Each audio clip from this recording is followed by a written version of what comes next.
तो हेलो दोस्तों, कैसे आप लोग। आई होप आप सभी लोग अच्छे होंगे। तो आज क्लास 9th का गति का चैप्टर में गति का जो चैप्टर चल रहा है उसका अगला लेक्चर है, जिसमें हम लोग देखेंगे कि वेग क्या होता है। ठीक है, उसके पहले मैंने औसत चाल आपको निकालना सिखाया और भी काफ़ी चीज़ें आपको निकालना मैंने सिखाया। तो यहाँ पर हम लोग देखेंगे वेग क्या होता है और उसके आगे की चीज़ों को अब कवर करेंगे। तो चलिए देखिए, लिखा है कि वेग वेग क्या है। वेग को इंग्लिश में वेलोसिटी बोलते हैं। ठीक है, और यहाँ पर लिखा है कि दिशा के साथ चाल, मतलब वेग में क्या होता है कि दिशा होता है, इसलिए वेग जो होती है ये सदिश राशि होता है। ठीक है ना, ये क्या होता है, सदिश राशि। जैसे चाल के बारे में हमने बताया था, अदिश राशि होता है, और वेग क्या होता है, सदिश राशि। क्योंकि वेग में इसमें दिशा भी होता है, चाल तो होती है, मतलब वेग मतलब चाल ही होता है। तो चाल तो होता है लेकिन इसमें दिशा भी होता है। ठीक है, तो आगे पढ़ते हैं और चीज़ों को समझते हैं। तो देखिए, लिखा है गतिमान वस्तु के एकांक समय में, गतिमान वस्तु के एकांक समय में निश्चित दिशा में चली गई दूरी अर्थात विस्थापन को वेग कहते हैं। इसे v से प्रदर्शित करते हैं। ठीक है, तो कहने का मतलब यही है कि एकांक समय में, किसी समय में क्या करना है कि निश्चित दूरी, जितना निश्चित दूरी ये तय करते हैं उसी को ही हम लोग क्या कहते हैं, वेग कहते हैं। इसे v द्वारा क्या किया जाता है, प्रदर्शित किया जाता है। और वेग बराबर होता है विस्थापन बटा समय अंतराल।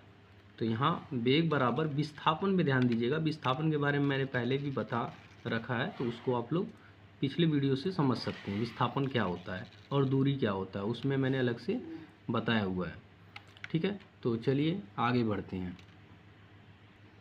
तो देखिए, वेग एक सदिश राशि है। ठीक है, यहाँ पर इस बात पे ध्यान दीजिएगा।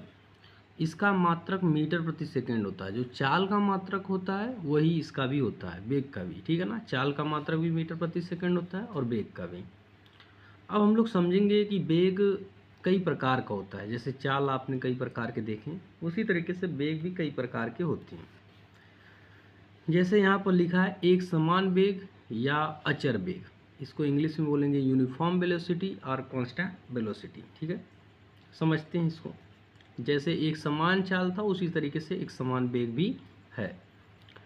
लिखा है कि यदि कोई गतिशील वस्तु किसी निश्चित दिशा में, किसी निश्चित दिशा में, इस पर ध्यान दीजिएगा, में समान समय में समान रूप से विस्थापित होती है तो उसका वेग एक समान वेग कहलाता है। लेकिन चाल वाले में क्या था, चाल वाले में उसमें कोई निश्चित दिशा नहीं थी। आप किसी भी दिशा में जाएं, लेकिन अगर समान समय में समान दूरी तय करते थे तो वो एक समान चाल कहलाता था। ठीक है ना, जो चाल वाला था, एक समान चाल किसे कहते, तो उसमें समान समय में समान दूरी अगर आप तय करते थे तो एक समान चाल कहलाता था। लेकिन यहाँ पर एक निश्चित दिशा में अगर समान समय में अगर आप समान विस्थापन, यहाँ पर विस्थापन होता है तो उसको हम लोग वेग कहते हैं। ठीक है, नेक्स्ट वाला देखिए, यहाँ पर लिखा है असमान वेग क्या है। असमान वेग या अस्थिर वेग, जिसे नॉन यूनिफॉर्म वेलोसिटी और वेरिएबल वेलोसिटी बोला जाता है। जो आगे चलिए इसमें समझते हैं।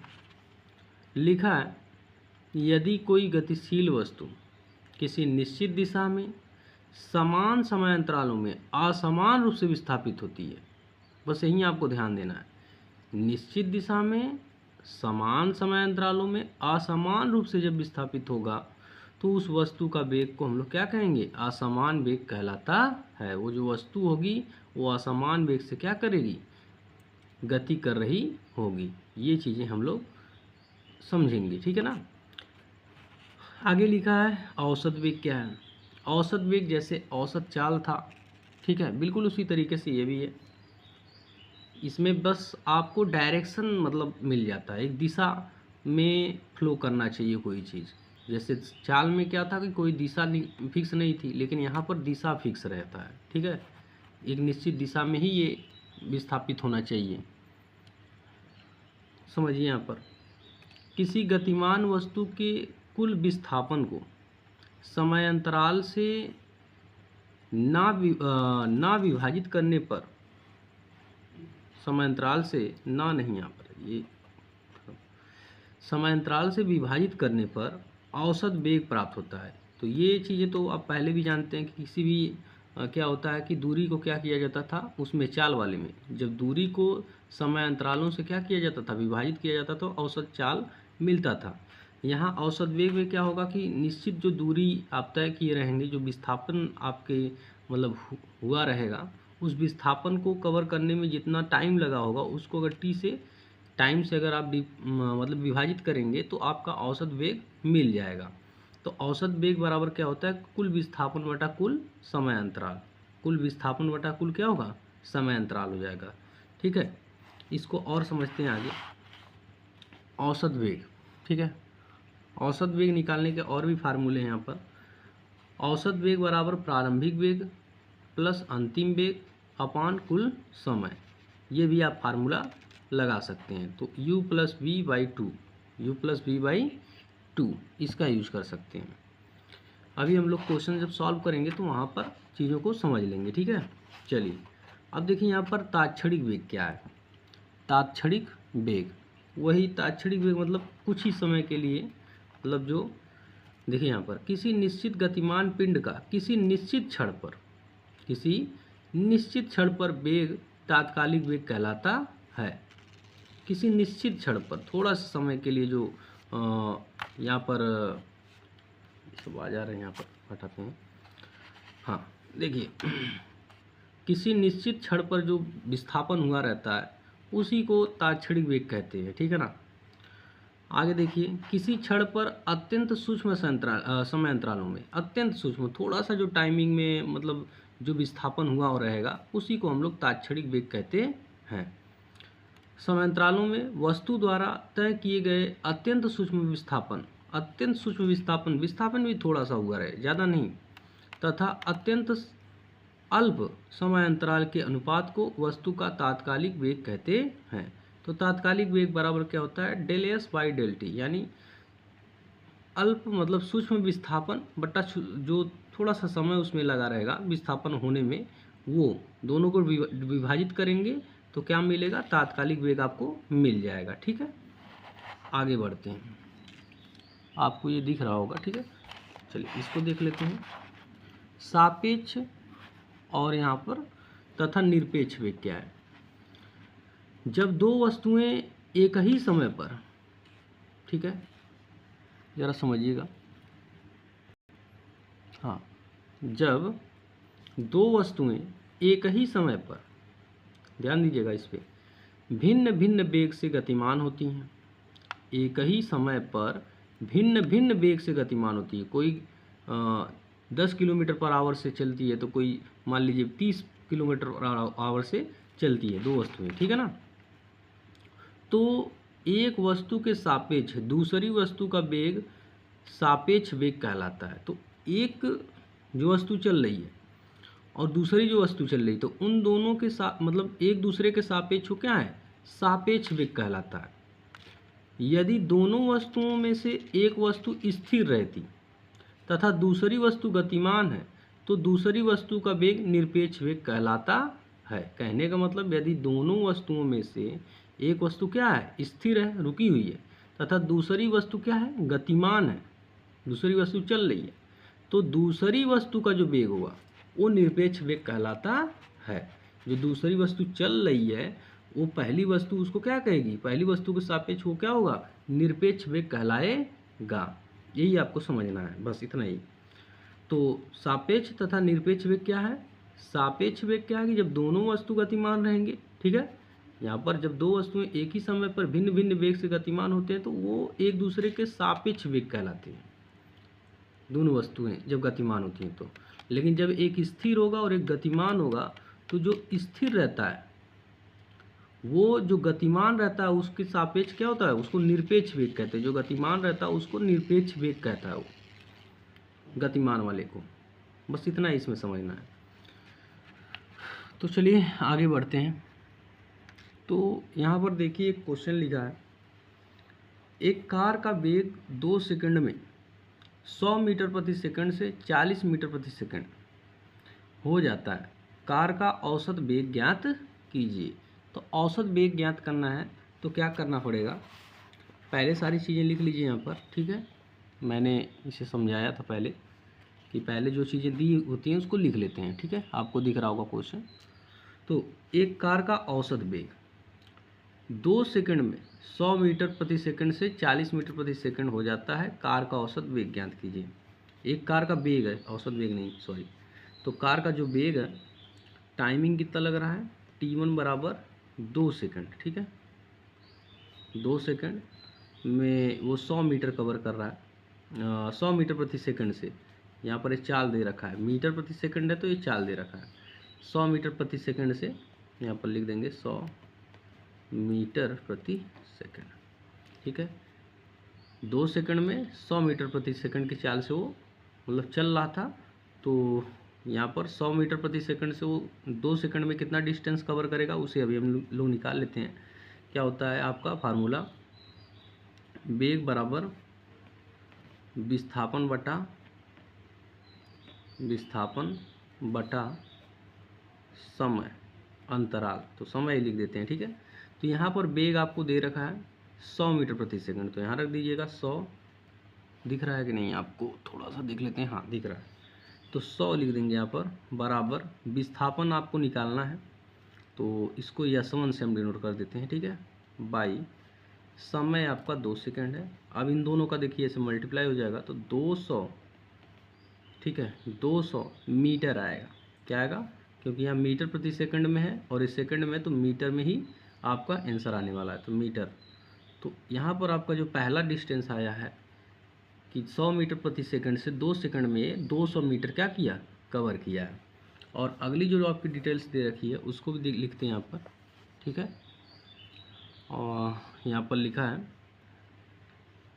2 सेकंड में 100 मीटर प्रति सेकंड से 40 मीटर प्रति सेकंड हो जाता है। कार का औसत वेग ज्ञात कीजिए यहाँ पर, ठीक है। तो ये तो आपको लगता है, देखिए यहाँ पर हमने ये वैसे ही निकाल लिया, यहाँ आगे नहीं, देखिए बढ़िया से पहले क्वेश्चन नहीं यहाँ पर पढ़ा गया, थोड़ा सा फिर से पढ़ते हैं और समझाते हैं। लिखा था कि एक कार का वेग 2 सेकंड में 100 मीटर प्रति सेकंड से 40 मीटर प्रति सेकंड हो जाता है। कार का औसत वेग ज्ञात कीजिए। तो अभी एक और फार्मूला हमने बताया था कार का औसत वेग ज्ञात करने का, v प्लस औसत वेग बराबर v प्लस u बाई 2 जो था उससे लगाए होते तो अब तक ये सॉल्व हो गया होता, औसत वेग निकल गया होता। तो जिससे हम आपको दिखाते हैं वो फार्मूला, यहाँ पर आप देख सकते हैं कि वो फार्मूला औसत वेग निकालने का प्रारंभिक वेग प्लस अंतिम वेग बटा कुल समय था। इस वाले से लगाए होते हैं तो अब तक वो सॉल्व हो गया होता, ठीक है। उस तरीके से लगाएंगे तो भी सॉल्व होगा, लेकिन ये आपका शॉर्टकट मेथड हो जाएगा, ठीक है। तो चलिए लगा के आपको दिखाते हैं। तो देखिए उस फार्मूले से अगर लगाना होगा तो क्या ही करना है, थोड़ा सा कार्य करना है, लिखना है कि औसत वेग बराबर अंतिम वेग प्लस प्रारंभिक वेग अपॉन में 2, इतना ही कार्य करना था, ठीक है। अपॉन में 2 नहीं, यहाँ पर टाइम रहेगा, ठीक है। टाइम को आप लीजिएगा, नहीं तो गलत हो जाएगा, टाइम लीजिएगा, टाइम लेना है। तो यहाँ पर अंतिम वेग कितना है और प्रारंभिक वेग कितना है, ये अंतिम वेग है, ठीक है। तो यहाँ पर देखिए एक कार था जो 2 सेकंड में 100 मीटर प्रति सेकंड से 40 मीटर प्रति सेकंड हो जाता है। तो 100 मीटर प्रति सेकंड उसका जो चाल था, प्रारंभिक चाल था, अब उसका अंतिम चाल कितना हो जा रहा है, 40 हो जा रहा है। तो जो पहला प्रारंभिक चाल यहाँ पर है, मैं यहीं पर लिख देता हूँ, ये आपका प्रारंभिक चाल u बराबर 100 है, ठीक है। लास्ट में कितना हो जा रहा है, अंतिम वेग v 40 हो जा रहा है, ठीक है। ये 100 मीटर प्रति सेकंड है, ये 40 मीटर प्रति सेकंड है। आपको ये क्लियर दिख रहा होगा, ठीक है। चलिए तो अब इसको सॉल्व कर देते हैं। तो यहाँ पर लिखेंगे v यानी आपका 40 प्लस यहाँ पर प्रारंभिक चाल आपका 100 है, बटा में ये आपका टाइम कितना लग रहा है, 2 सेकंड लग रहा है, तो 2 लिख देंगे। अब इसे सॉल्व करेंगे तो 140 बटा में 2 कट करेंगे तो कितना आएगा, 70 आ जाएगा। तो 70 मीटर प्रति सेकंड इसका क्या हो जाएगा, औसत चाल हो जाएगा। और इस तरीके से लगाने में बहुत ही लेंदी जाएगा, थोड़ा सा समय लगेगा, ठीक है। तो चलिए समय लगाने की कोई ज़रूरत नहीं है, जो आपका फार्मूला है उसी से आप सॉल्व कर लीजिए तो ईजी रहेगा। ठीक है, तो चलिए आगे बढ़ते हैं इसके। अब यहाँ पर समझते हैं कि त्वरण क्या होता है। ठीक है, त्वरण क्या है कि वेग में परिवर्तन की दर, जो वेग में अगर परिवर्तन होगा उसी को हम लोग त्वरण कहते हैं। समय के साथ अगर वेग में परिवर्तन होता है तो उसी को हम लोग क्या कहते हैं, त्वरण कहते हैं। देखिए यहाँ पर लिखा है, गतिमान पिंड के वेग में परिवर्तन की दर को त्वरण कहते हैं। ठीक है, आपको क्लियर होगा, लिखा है कि गतिमान पिंड के वेग में, कोई गतिमान पिंड है उसके वेग में परिवर्तन की दर को त्वरण कहते हैं। इसे स्मॉल ए से प्रदर्शित करते हैं। जैसे कोई वस्तु अगर गतिमान है, कोई कार है, पहले एक स्पीड से, एक निश्चित स्पीड से चल रही है, लेकिन अगर उसके निश्चित स्पीड में अगर बदलाव किया जाए बार बार, या धीमा कर दिया जाए कार को, या और तेज़ गतिशील कर दिया जाए, तो वही धीमा या और तेज़ गतिशील होना ही उसको, उसमें त्वरण लाने का कार्य करता है। ठीक है, यानी वेग में अगर आप परिवर्तन कर रहे हो तो आपको त्वरण मिलेगा। ठीक है, तो त्वरण का मतलब यही होता है कि वेग में परिवर्तन की दर, वेग में परिवर्तन की दर, वेग में अगर परिवर्तन होगा तो त्वरण वहाँ पर उत्पन्न हो ही जाएगा। इंग्लिश में इसको एक्सीलरेशन बोलते हैं। यहाँ पर फार्मूला है, त्वरण क्या होता है, वेग में परिवर्तन बटा परिवर्तन में लगा समय, जो परिवर्तन में समय लगेगा वो उससे डिवाइड करेंगे तो आपको त्वरण मिल जाएगा। जैसे यहाँ पर फार्मूला देख लीजिए, ए बराबर, स्मॉल ए बराबर v minus you by T. v क्या है, आपका अंतिम चाल है। ठीक है, u क्या है, आपका प्रारंभिक चाल है। जैसे यहाँ पर लिखा है कि यदि पिंड का प्रारंभिक वेग u है और टाइम समय t लग रहा है पश्चात, t समय पश्चात, ये देखिए यहाँ पर आ जा रहा है, t टाइम लगने के बाद क्या हो जा रहा है, उसका वेग v हो जा रहा है। कोई अगर पिंड है, पहले वो u स्पीड से चल रहा था और कुछ समय के बाद कितने स्पीड से चलने लगा, v के स्पीड से चलने लगा, तो पिंड की गति में जो उत्पन्न त्वरण होगा उसको निकालने का ये फार्मूला होता है। ठीक है, त्वरण निकालने का फार्मूला ये होता है कि ए इक्वल टू, यानी त्वरण बराबर अंतिम वेग माइनस प्रारंभिक वेग बटा में लगा हुआ समय, यानी समय अंतराल। इसको समझते हैं आगे। त्वरण एक सदिश राशि है। त्वरण क्या है, एक सदिश राशि है एवं इसका एसआई मात्रक मीटर प्रति सेकंड, मात्रक जो होता है मीटर प्रति सेकंड स्क्वायर होता है। तो यहाँ पर लिखा नहीं गया मात्रक, ये मीटर प्रति सेकंड स्क्वायर होता है। ठीक है ना, हाँ आगे बढ़ते हैं। इतना आपको समझ में आया होगा कि यह एक क्या है, सदिश राशि है और इसका एसआई मात्रक आपको क्या याद रखना है, मीटर प्रति सेकंड स्क्वायर होता है। और फार्मूला आपको याद रखना है क्योंकि डायरेक्ट फार्मूले पर क्वेश्चन बनता है। अब देखिए, सामान्यतः त्वरण 4 प्रकार के होते हैं। त्वरण भी कितने प्रकार के होते हैं, 4 प्रकार के। एक समान त्वरण क्या होता है, इसको समझते हैं फिर आगे बढ़ते हैं। देखिए, एक समान त्वरण, यदि किसी गतिशील पिंड के वेग में, ठीक है, ये तो सब परेशान कर दिए हैं, यदि किसी गतिशील पिंड के वेग में समान समय अंतरालों में, इस पे ध्यान दीजिएगा, फोकस करिएगा, यदि किसी गतिशील पिंड के, कोई गतिशील पिंड है, के वेग में समान समय अंतरालों में समान परिवर्तन होता है तो पिंड की गति में उत्पन्न त्वरण एक समान त्वरण होगा। अब कहने का मतलब क्या है, देखिए लिखा है यहाँ पर, उदाहरण समझिए फिर उसके बाद और समझाते हैं। ठीक है, दिख रहा होगा आपको, क्लियरिटी, हाँ क्लियर है। चलिए, लिखा है कि पृथ्वी की सतह की ओर स्वतंत्रता पूर्वक गिरते पिंड की गति में उत्पन्न त्वरण एक समान त्वरण होता है। अब हम समझाते हैं आपको। देखिए, जैसे जब आप किसी पिंड को ऊपर से छोड़ते हैं पृथ्वी की सतह की ओर, तब वो आना शुरू करता है। जब ऊपर से आप छोड़ेंगे तो पृथ्वी की सतह की तरफ आना शुरू करता है, तो पहले उसकी स्पीड को आप ऑब्जर्व करेंगे तो पहले उसकी स्पीड बहुत ही स्लो रहती है। जैसे जैसे वो पृथ्वी के और नज़दीक आता है वैसे वैसे उसकी स्पीड में क्या होता है, परिवर्तन होता है। तो वो स्पीड एक निश्चित तरीके से बढ़ता है, थोड़ा थोड़ा बढ़ता है। ठीक है, उसके वेग में जो परिवर्तन होता है वो थोड़ा थोड़ा होता है। तो वही कह रहे हैं कि जब किसी वस्तु में क्या होता है कि समान, यहाँ पर यदि किसी गतिशील पिंड के वेग में समान समय अंतरालों में समान परिवर्तन होता है, मतलब जैसे जैसे उसका टाइमिंग बढ़ता है वैसे वैसे उसकी क्या होती है, स्पीड भी बढ़ती है, तो उसे हम लोग क्या बोलते हैं, एक समान त्वरण कहते हैं।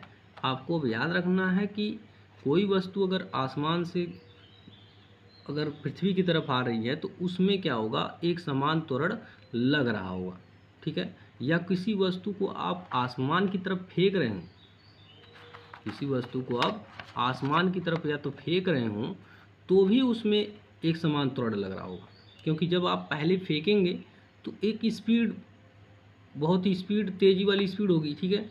फिर धीरे धीरे उसमें क्या होगा, धीरे धीरे उसकी स्पीड में क्या आएगी, कमी आएगी, तो एक लास्ट में एक ऐसी स्पीड, मतलब उसकी स्पीड एकदम क्या हो जाएगी, शून्य हो जाती है। जब वो ऊपर पूरा पहुंच जाता है, आपकी जितना फोर्स लगा था उतना ऊपर पहुंच जाएगा, फिर उसके बाद उसकी स्पीड एकदम शून्य हो जाती है, फिर से वो रिटर्न आता है, नीचे की तरफ आना शुरू कर देता है जब उसकी स्पीड स्लो हो जाती है। तो वही है कि किसी वस्तु को अगर आप ऊपर से नीचे की तरफ गिरा रहे हैं या नीचे से किसी वस्तु को ऊपर की तरफ फेंक रहे हैं तो उसमें एक समान त्वरण रहेगा, ठीक है। इसको समझाने के लिए और भी मैं एग्जांपल्स का यूज करूंगा, लेकिन अभी इतना आप समझ लीजिए, नहीं तो लेक्चर काफ़ी लंबा हो जाएगा, ठीक है। चलिए आगे बढ़ते हैं, ठीक है। यहाँ देखिए असमान त्वरण क्या है। यदि समान समय अंतरालों में किसी पिंड के वेग में परिवर्तन भिन्न भिन्न हो तो पिंड की गति में उत्पन्न त्वरण असमान त्वरण होता है। तो चलिए मैं इसे आपको समझा ही देता हूँ, ठीक है। तो देखिए यहाँ पर सपोज करिए कोई वस्तु है जो क्या कर रही है, पहले उसकी स्पीड मान लीजिए 10 थी, ठीक है ना, 10 मीटर प्रति सेकंड की स्पीड से वो क्या कर रही थी, चल रही थी। उसे एक सेकंड बाद फर्स्ट पे थी, फिर दूसरे सेकंड पे जब वो पहुंची तो उसकी स्पीड क्या हो गई, मान लीजिए यहाँ पर 20 हो गई, ठीक है, 20 मीटर प्रति सेकंड हो गई। तो अब आप देख रहे हैं कि एक सेकंड में ये 10 मीटर प्रति सेकंड से कितने हो गई, 20 मीटर प्रति सेकंड में परिवर्तित हो गई, ठीक है ना। यानी इसके जो वेग में है, जो इसका जो वेग है कितना परिवर्तित हो गया, पहले इसका 10 था वेग, अब इसका वेग कितना हो गया, 20 हो गया, ठीक है। तो 20 हो गया, तो आप देख रहे हैं कि वेग में जो परिवर्तन हो रहा है v माइनस यू, जो इसका वेग है, आपको दिख रहा है कि नहीं दिख रहा है, चलिए हाँ दिख रहा होगा, ठीक है, थोड़ा सा सही कर देते हैं इसको, हाँ। तो b माइनस यू इसका जो वेग है, आप b माइनस यू, यानी b माइनस यू मतलब वेग में परिवर्तन, देखिए ना वेग में परिवर्तन हो रहा है, तो आप देखेंगे कि वेग में कितना परिवर्तन होगा, तो 20 से 10 से 20 तो कितना 10 का परिवर्तन हो रहा है, 20 माइनस 10 करेंगे कितना पता चलेगा, 10 का, ठीक है। तो 10 का परिवर्तन यहाँ पर आपको देखने को मिल रहा है, और कितने समय में, यहाँ से 1 से 2 पे गया, यानी 1 सेकंड में, ठीक है, 1 सेकंड में आपको यहाँ पर 10 मीटर प्रति सेकंड का क्या देखने को मिल रहा है, परिवर्तन यहाँ पर दिख रहा है। तो ये इसका क्या हो जाएगा, त्वरण हो जाएगा। अगली बार देखिए, मान लीजिए जब तीसरा सेकंड हो रहा है तो मान लीजिए इसके बीच फिर 10 का हिसाब, मतलब फिर 10 ये बढ़ गया, इसका जो वेग था वो 10 और बढ़ गया, 10 मीटर प्रति सेकंड और बढ़ गया। तो यहाँ पर देख रहे हैं कि 20 से 30 के बीच में कितना हो गया, फिर से 10 का यहाँ पर आपको डिफरेंस देखने को मिल रहा है, ठीक है, 20 से 30 में आपको फिर से 10 का मिल रहा है, और टाइमिंग फिर उतने ही सेम लग रही है, 1 ही सेकंड का लग रहा है। तो यहाँ पर आप देख रहे हैं कि बार बार मतलब 10-10 का जब उसके अंदर इजाफा हो रहा है, 10-10 का वो बढ़ रहा है, ठीक है, 10-10 मीटर प्रति सेकंड जब उसकी वेग बढ़ रहे हैं, तो आप देख रहे हैं तो कि उसका जो त्वरण है बार बार समान मिल रहा है, उसका त्वरण क्या मिल रहा है, समान मिल रहा है। तो इसी को एक समान त्वरण कहा जाता है। लेकिन अगर यहीं पर उसका जो चाल है, अगर यहीं पर इसका चाल जो है 30 से अब की बार मान लीजिए 40 ना हो करके 50 पहुंच जाए, ठीक है, 50 मीटर प्रति सेकंड, तो अब की बार इसके में जो आपको डिफरेंस देखने को मिल रहा है इसके चाल में, वो कितने का देखने को मिल जाएगा, 20 मीटर प्रति सेकंड का मिल जाएगा। लेकिन टाइमिंग कितना लग रहा है, उतना ही लग रहा है, टाइमिंग एक ही लग रहा है। तो अब की बार जो उसका त्वरण है वो कितना आ जाएगा, 20 आ जाएगा। इसका त्वरण जब हम निकालेंगे, त्वरण बराबर क्या होता है, ए बराबर v minus you by T, तो इसका जो त्वरण हो जाएगा ये 20 बाई टाइमिंग एक ही लग रहा, तो 20 मीटर प्रति सेकंड स्क्वायर इसका त्वरण हो जाएगा। और त्वरण में आपको देखने को मिलेगा यहाँ पर परिवर्तन। जब त्वरण समान होगा, हर जगह उसके मतलब वेग में समान परिवर्तन होगा, समान समय अंतराल में वेग में अगर समान परिवर्तन होता है तो वहाँ पर जो त्वरण होता है एक समान त्वरण कहलाता है। लेकिन अगर उसके वेग में जो परिवर्तन हो रहा है समय के साथ अलग अलग हो रहा है, जैसे कभी 20 बढ़ गया, कभी 30 बढ़ गया, कभी 5 ही बढ़ा, तो ऐसे ऐसे जब वेग में परिवर्तन होंगे तो वो जो आपके परिवर्तन कहलाएंगे, जो आपका वो परिवर्तन होगा असमान त्वरण कहलाएगा। ठीक है ना, इतना आपको समझ में आ चुका होगा। तो यहाँ पर मैंने एक समान त्वरण और असमान त्वरण आपको दोनों समझा दिया है। ठीक है, यहाँ पर आपको दिखा देते हैं। लिखा कि यदि समान समयांतरालों में किसी पिंड के वेग में परिवर्तन भिन्न भिन्न हो तो पिंड की गति में उत्पन्न त्वरण असमान त्वरण होता है। जैसे सड़क पर वाहनों की गति, जो सड़क पर वाहन होते हैं समान समय में वो समान परिवर्तन नहीं करते हैं। कभी कुछ समय में तेज से चला लेंगे बाइक, कभी धीरे चलाएंगे, ठीक है ना, उतने ही समय में। तो वहाँ पर जो वाहनों की जो गति होती है वो आपको असमान त्वरण के रूप में दिखाई देगी। ठीक है ना, चलिए आगे पढ़ते हैं। अगला ये जो टॉपिक है धनात्मक तथा ऋणात्मक त्वरण, बहुत ही इंपॉर्टेंट भी है। धनात्मक त्वरण क्या होता है समझिए। लिखा है यदि गतिशील पिंड के वेग में समय के साथ निरंतर वृद्धि हो रही है, गतिशील कोई पिंड है के वेग में समय के साथ अगर वृद्धि हो रही है, समय बढ़ते जा रही है, उसके अंदर वेग में क्या होता जा रहा है, वृद्धि होता जा रहा है, तो पिंड की गति में उत्पन्न त्वरण धनात्मक त्वरण होता है। जो आपको वृद्धि देखने को मिलता है, जैसे कोई गतिशील पिंड है तो उसके पिंड में अगर उस गतिशील पिंड के वेग में परिवर्तन मिल रहा है, आपको आगे की तरफ वो बढ़ रहा है, वेग उसका बढ़ते जा रहा है, तो वो जो परिवर्तन आपको देखने को मिलता है वो धनात्मक त्वरण कहलाता है। ठीक है ना, वो क्या होता है, धनात्मक त्वरण होता है। लेकिन अगर जैसे पृथ्वी की ओर कोई वस्तु गिर रही है तो उसके वेग में आपको परिवर्तन देखने को मिलेगा, उसका वेग बढ़ता जाता है। क्यों उसका वेग बढ़ता जाता है, क्योंकि वो जब नीचे की तरफ आता है तो वो पृथ्वी उसको और अपनी तरफ तेज़ी से खींचना शुरू करती है, तो उसके वेग में क्या होता है, परिवर्तन देखने को मिलता है। पहले वो बहुत ही स्लो गिरता है, फिर धीरे धीरे जब तक मतलब जितना ही वो पृथ्वी के समीप आता है उतना ही तेज़ी से वो गिरना शुरू कर देता है। तो वही बातें यहाँ पर लिखी हैं कि पृथ्वी की ओर गिरती हुई कोई वस्तु, जैसे पृथ्वी की ओर गिरती हुई कोई वस्तु, जैसे यहाँ पर दोबारा लिख दिया गया है, यहाँ पर जैसे नीचे की ओर गिरती है इसका वेग बढ़ता जाता है। जैसे जैसे वो मतलब जैसे जैसे नीचे की ओर गिरती है वस्तु, वैसे उसका वेग में क्या होता है, परिवर्तन होते रहता है, बढ़ता जाता है। इसके विपरीत यदि पिंड का वेग समय के साथ घट रहा हो, वहीं अगर आप उसके अपोजिट देखेंगे कि समय तो बढ़ रहा है लेकिन पिंड के वेग में क्या हो रहा है, परिवर्तन देखने को मिल रहा है आपको, तो यह परिवर्तन ऋणात्मक त्वरण होता है। जैसे आप कोई गतिशील चीज़ें हैं, जैसे ट्रेन है या कोई कार है, जितनी भी चीज़ होती है तो पहले उसकी स्पीड बहुत ज़्यादा होती है, जैसे जैसे हम उसको ब्रेक लगाते हैं तो वैसे वैसे कुछ दूरी पर जाकर वो क्या करती हैं, तब जाके वो रुक जाती है। तो वही जो त्वरण होता है यहाँ पर। इसके विपरीत यदि पिंड का जो वेग है वो क्या होने लगे, धीरे धीरे अगर कम हो रहा हो, घट रहा हो, तो पिंड का त्वरण क्या होगा, ऋणात्मक हो जाएगा। जो त्वरण होगा वो ऋणात्मक त्वरण होगा, और यही ऋणात्मक त्वरण को ही हम लोग मंदन कहते हैं। इस पे ध्यान दीजिएगा, ये जो ऋणात्मक त्वरण होता है यही मंदन कहलाता है। अब यहाँ पर देखिए, ऊपर की ओर फेंकी गई कोई वस्तु, जब वस्तु हम लोग कोई ऊपर की तरफ फेंकते हैं, जैसे जैसे ऊपर की ओर जाती है इसका वेग क्या होता है, घटता जाता है। ये बातें मैंने पहले ही आपको समझा दी, ठीक है ना। तो ये चीज़ें आप समझ लीजिए। अब आगे जो क्वेश्चन है उसको सॉल्व करके मैं आपको दिखाता हूँ। 7 नंबर क्वेश्चन है और काफ़ी क्वेश्चन है, यहाँ पर 2 क्वेश्चन देखने को मिल रहा है, ठीक है। दोनों क्वेश्चन सॉल्व करते हैं। तो देखिए यहाँ पर क्वेश्चन पहले रीड करिए क्या कह रहा है, ठीक है। पहले क्वेश्चन को बढ़िया से पढ़ते हैं। लिखा है कि एक रेलगाड़ी स्टेशन से चलना प्रारंभ करती है। स्टेशन से वो क्या करती है, चलना प्रारंभ करती है, और एक समान त्वरण के साथ चलते हुए 10 मिनट में 40 किलोमीटर पर आवर की चाल प्राप्त करती है।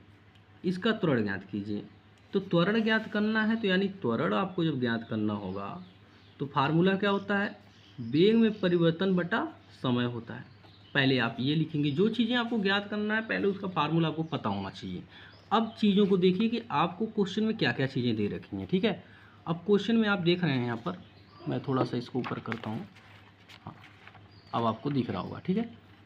चलिए, तो क्वेश्चन में आपको दिख रहा होगा कि क्या कर रहा है कि एक स्टेशन से एक रेलगाड़ी क्या कर रही है, चलना प्रारंभ कर रही है और एक समान त्वरण के साथ चलते हुए 10 मिनट लग रहा है उसको और 40 किलोमीटर पर आवर की चाल प्राप्त कर ले रही है। मतलब उसका प्रारंभिक चाल आपको नहीं बताया गया कि वो पहले कितने की स्पीड से चल रही थी।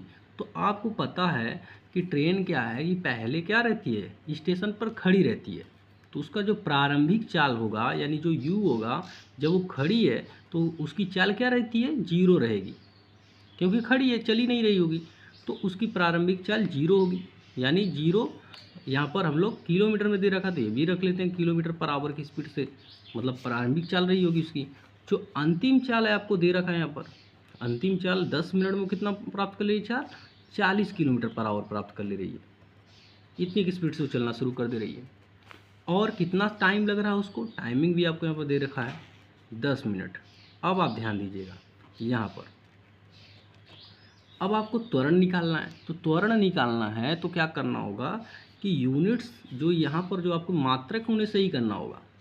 आपको निकालना किस में, वो क्वेश्चन में गिवन होता है किलोमीटर पर मतलब त्वरण आपका जो निकालना है वो मीटर प्रति सेकंड स्क्वायर में निकालना है या किलोमीटर पर मतलब आवर में निकालना है, तो वहाँ पर दिया रहता था। लेकिन यहाँ पर हम लोग निकालते हैं, मान लीजिए मीटर प्रति सेकंड स्क्वायर में ही निकालते हैं त्वरण, ठीक है ना। तो मीटर प्रति सेकंड स्क्वायर में निकालने के लिए इसको भी हमें चेंज करना होगा, ऊपर वाले को भी और इस नीचे वाले को भी। तो चलिए क्वेश्चन में ही चेंज कर लेते हैं। तो वी रख लेते हैं कितना अपना 40 और यू रख लेते हैं 0 बटा टाइम यहाँ पर आपका कितना है 10 है, ठीक है, 10 मिनट है। तो अब ये मिनट है तो मिनट को क्या करना पड़ेगा, हमें सेकंड में चेंज करने के लिए 60 से गुणा करना पड़ेगा। और ये जो था आपका, ये जो आपकी चाल थी, चाल किलोमीटर पर आवर में है, तो किलोमीटर पर आवर से यहाँ मैं लिख देता हूँ, इसको आप याद कर लीजिएगा। किलोमीटर पर आवर से अगर मीटर प्रति सेकंड में चेंज करना है, किसमें, मीटर प्रति सेकंड में चेंज करना है, तो 5/18 से क्या करना होगा, गुणा करना होगा, तो मीटर प्रति सेकंड में चेंज हो जाएगा, ठीक है। तो यहाँ पर हम लोग 5/18 से गुणा कर देते हैं। तो ये आपका मतलब मीटर प्रति सेकंड में ऊपर वाला बन गया और नीचे वाला भी सेकंड में बन चुका है। अब इसे सॉल्व कर लेते हैं, बस सॉल्व करने में जो टाइमिंग आपका लगे। अब देखिए इसके घटाएंगे तो 40 ही आएगा, ठीक है, और ये 5/18 और ये नीचे आपको देखिए लिखा है 10 × 60, तो ये 18 इन दोनों में आके क्या कर लेगा, गुणा कर देगा। तो हम इसे ऐसे लिख देते हैं, ठीक है, 10 × 60 और ये भी क्या हो जाएगा, गुणा में हो जाएगा, ठीक है। तो ये लाइन पूरा कर देते हैं। अब देखिए काट लीजिए, इसको कट रहा, तो ये देखिए 0 0 से कैंसिल हो गया और 4 से काट देंगे यहाँ पर, 4 एकम 4, 4 एकम 4, 2 बच रहा है, 4 5 20 और 5 से काटेंगे, 5 एकम 5, 5 3 15, ठीक है, ध्यान दीजिएगा अभी। अब देखिए नीचे ही ऊपर 1 बचा है सब और नीचे 3 और 18 बचा है, ये काफ़ी दशमलव में आएगा, 1/54 ही इसका आंसर आएगा, ठीक है, 1/54 मीटर प्रति सेकंड स्क्वायर आएगा। क्यों मीटर प्रति सेकंड आएगा स्क्वायर, क्योंकि हमने ये सब क्या कर दिया है, चेंज कर दिया था, इसको मीटर प्रति सेकंड में कर दिया था और इसको सेकंड में कर दिया था। तो अब जो इसका आंसर आएगा मीटर प्रति सेकंड स्क्वायर में आएगा, ठीक है। तो आई होप आपको यहाँ तक बातें क्लियर होंगी। चलिए दूसरा क्वेश्चन आपको सॉल्व करके दिखाते हैं। इस क्वेश्चन को देखिए दोस्तों, लिखा है कि एक बाइक की चाल 20 सेकंड में, कितने सेकंड में, 20 सेकंड में 40 किलोमीटर पर आवर से वो चला रहा था। तो कितना हो गया, 60 किलोमीटर पर आवर हो गया। मतलब 20 सेकंड में वो 40 से बदल करके 60 बदल लिया। तो उसका त्वरण आपको बताना है। तो वही क्वेश्चन फिर से, v बराबर यहाँ a बराबर त्वरण है, a बराबर b - u/t लिखेंगे। अब यहाँ पर क्या करना है, मैंने बता रखा कि उसकी प्रारंभिक चाल कितनी है, 40, तो प्रारंभिक चाल यहाँ पर रखेंगे 40, ठीक है, और ये माइनस अंतिम चाल उसकी कितनी हो जा रही है, 60 हो जा रही थी, यहाँ पर रख दीजिए।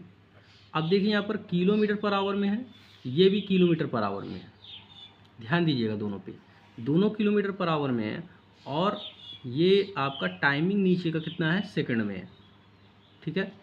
तो जो इसे आप अलग से भी सही करके तब ला के यहाँ पर रख सकते हैं, इस फार्मूले में रख सकते हैं।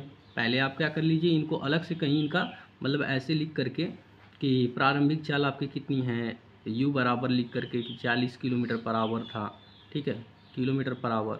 अब आप इसे 40 गुणा में करके किलोमीटर पर आवर को बदलने के लिए 5/18 से गुणा करके ऐसे काट पीट के जो ला करके तब आप यहाँ पर रख सकते हैं, या डायरेक्ट रख लीजिए, ठीक है ना। तो डायरेक्ट मैं रख के आपको दिखा रहा हूँ क्योंकि ये सब करने में काफ़ी टाइमिंग जाता है, ठीक है। तो चलिए मैं यहाँ दिखाता हूँ आपको। तो 60 हो गया और 40 हो गया, ये आपका किलोमीटर पर आवर में है, तो इसको 5/18 से गुणा करेंगे तो ये मीटर पर सेकंड में बन जाएगा, और ये सेकंड में है ही। तो अब इसे हम लोग सॉल्व कर देते हैं, ठीक है। इसे करेंगे तो आपको मिलेगा 20, और ये 5/18, और ये देखिए 18 इस 20 में क्या करता है, गुणा करता, मैंने पहले बताया था। तो ये नीचे 20 है ही, ठीक है, और 20 से क्या कर देगा, कैंसिल हो जाएगा। तो ये आपका आंसर आ जाएगा 5/18 मीटर प्रति सेकंड स्क्वायर। तो ऐसे में आप इसका आंसर निकाल पाएंगे। अगर डेसिमल में रहेगा तो 18 से आप क्या करेंगे, 5 में भाग दे देंगे, तो आपका आंसर आ जाएगा। तो आज के लिए इतना ही दोस्तों, ठीक है, क्योंकि लेक्चर काफ़ी लंबा हो चुका है। तो मिलेंगे नेक्स्ट वीडियो में, और भी आगे जो इंटरेस्टिंग टॉपिक्स हैं उनको हम आपको समझाएंगे। यहाँ पर ग्राफ वाला आगे जो टॉपिक है बहुत इंपॉर्टेंट है, उसे आप समझेंगे। और इस नोट्स को जो है आप क्या करिए, अच्छे से बनाइए, ताकि आपको बहुत ही हेल्प मिले, ठीक है ना। तो चलिए मिलते हैं नेक्स्ट वीडियो में।